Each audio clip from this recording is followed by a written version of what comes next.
What's going on, everybody? Welcome to the second episode of the Rotary Miata build, and today we're installing a Widebody kit.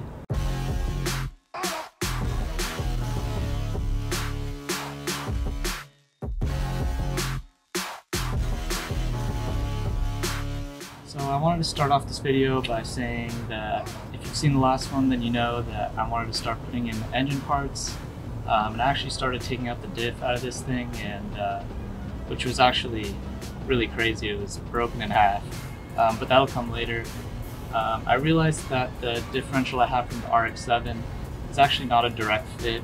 The axles, the stub shafts are actually bigger than the Miata ones, so if you are doing a direct swap from an RX-7, make sure you do not get the Turbo 2 model. It's actually the naturally aspirated one that you want. So Miatas normally come with a 6-inch ring and pinion, the 1.6 models do. If you get a 1.8, then you'll have a 7-inch ring and pinion.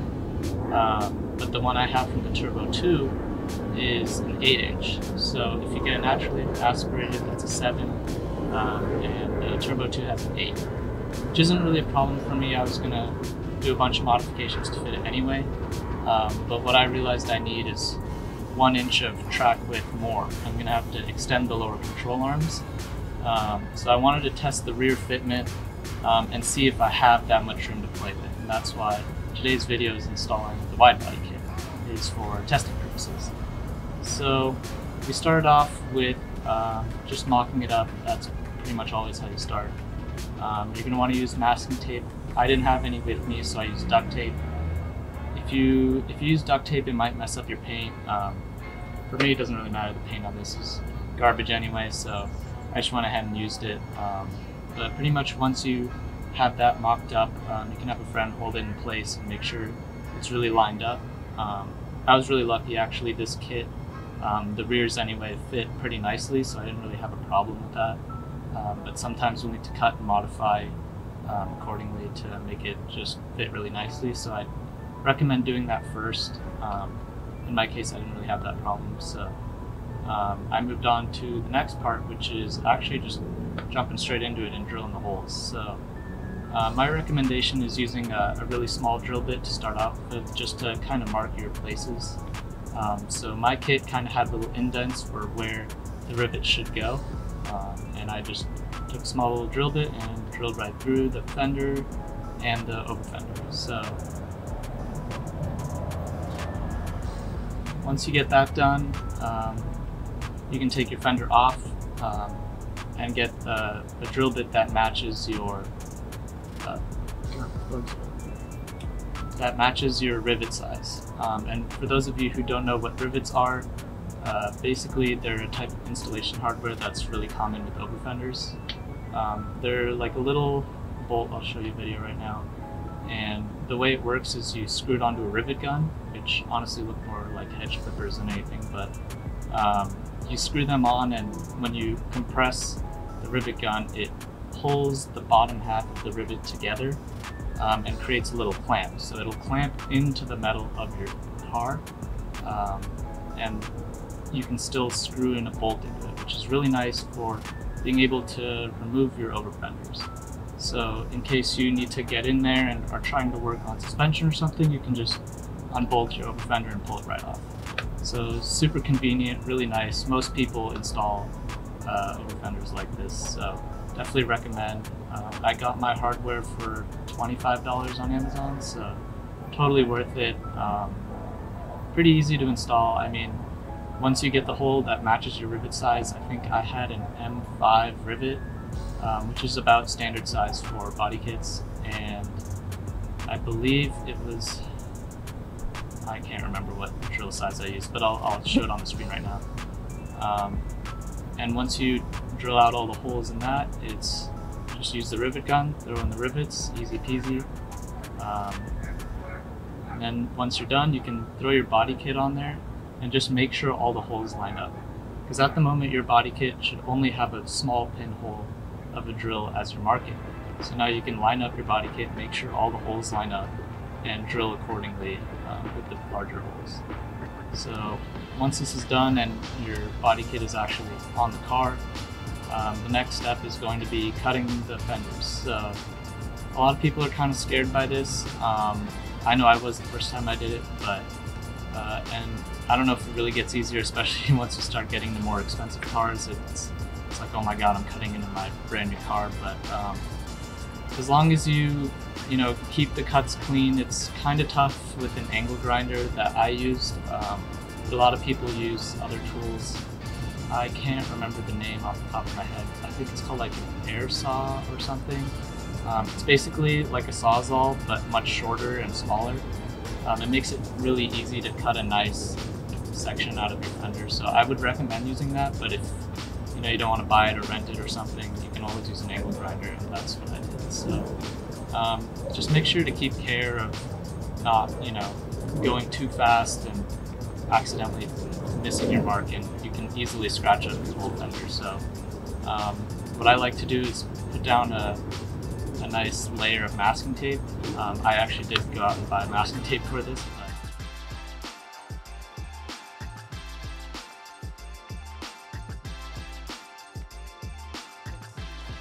You can draw out your shape where you want to cut, and you're really just making clearance for your wheel. So since this wheel is going to be kind of tucking in underneath, especially with a tire, you're going to want the clearance for it to travel upwards, otherwise you're going to rub like crazy. And it'll also probably dig into your tires, which is never good. So I would definitely, now that you have the rivets in, you can kind of see how far up you can go, depending on what body kit you have. The main thing with at least Miatas, and honestly it's most cars, is the front fender is always one layer thin, but the rear is two. So that's always a bit of a pain, and I would definitely recommend going one layer at a time. The way I did it was I cut a top notch, and then I cut the bottom out so I could just kind of peel the whole fender out. That way you can see the entire bottom layer.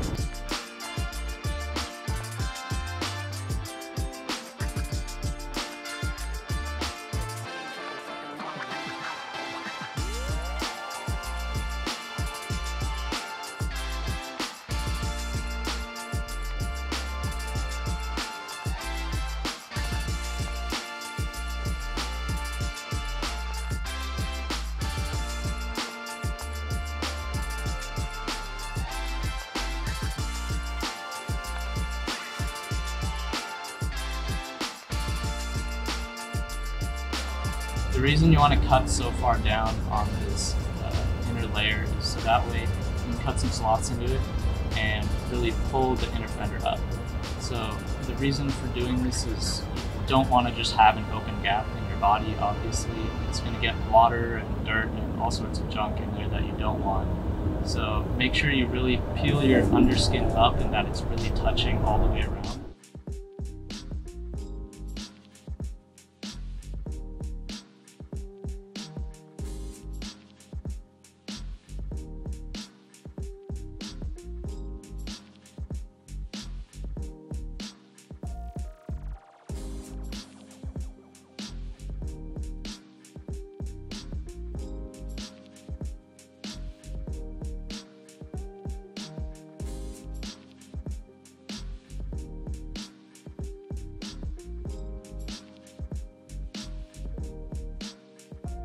I would definitely recommend using a welder. It's the cleanest way to do it. But once you have your two layers attached together, you can get some. You can use a lot of things, but I'm using caulking, weatherproof and paintable. I'll show you right here what I got specifically. I went to Ace and they had this. So once you get that, you can get a nice layer going and get the whole thing covered. That way it won't rust and you don't have to weld the entire section together. Some people do, and they weld the bead all the way around. This is definitely a lot more work to do, and it's not really necessary, especially since it's underneath your fender. No one's really going to see this, so it doesn't matter if it's not perfect. But pretty much once you get that done, that's the end of the rear fenders. I mean, some people put on big open fenders in the front too, and the same method applies. But for me, for the front fenders, this fender actually replaces the entire panel. So I actually got these fronts and the rears on eBay. They're not the same set, but I really like the way these work together, the way they both kind of follow the body line. But in terms of quality, the rears were really nice. Again, fiberglass, so kind of rigid, a little bit scared of breaking it if my wheel goes too far in, so I need to make sure my fitment's alright. But for the fronts, the fitment's okay. I mean, it's not bad. It's actually not even bolted in right now, but there's like some room right here. But there's one part right here that's not really sliding into place, so there's definitely going to be some modifications needed to really fit it perfectly. And on the upper section, there's normally 3 bolts that hold in your front fender, and there isn't really enough space to bolt that in. So I'm not really sure. I haven't bolted this in yet, so I'm not 100% sure what I'm going to do. But at the moment, I'm thinking I'm just going to throw a bolt here, 2 underneath, and the 2 in the front that hold the front bumper on. So in case you didn't know how to remove the fender, that's pretty much how it is. There's 3 bolts here, 1 in between the door jamb, 1 up top, 3 in the engine bay, 2 in the front, and then 1 in between the bumper and the fender on the bottom section. Once I got all this done, I wanted to test fit the wheels, see how it looked.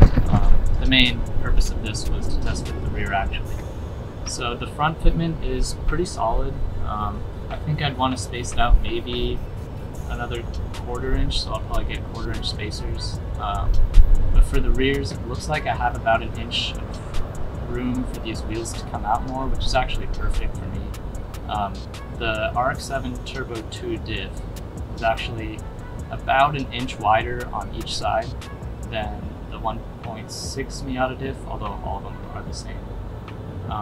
Which is perfect because if I space out the diff by 1 inch and I extend the control arms by 1 inch, then the rear fitment should be perfect by the end of it. So the next step is going to be putting in the diff.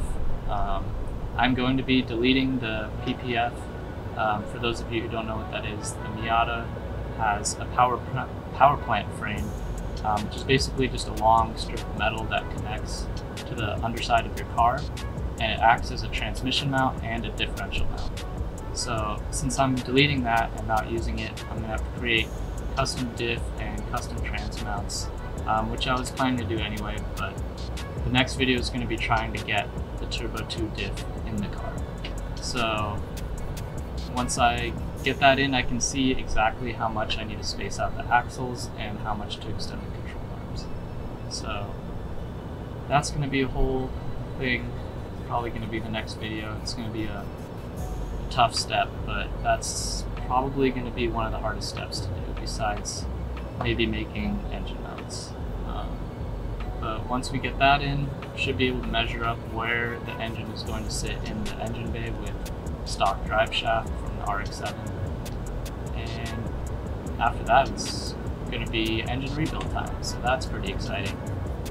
I'm also going to try to get tires relatively soon so we can actually put on the wheels properly and actually drop it down, adjust fitment and all that. So that's going to be a fun one. I'm excited for that. And if you like the build and want to support, maybe like this shirt, you can check out my website, finiteco.net. I have all my apparel on there. As you can see here, I'll probably put up some images. But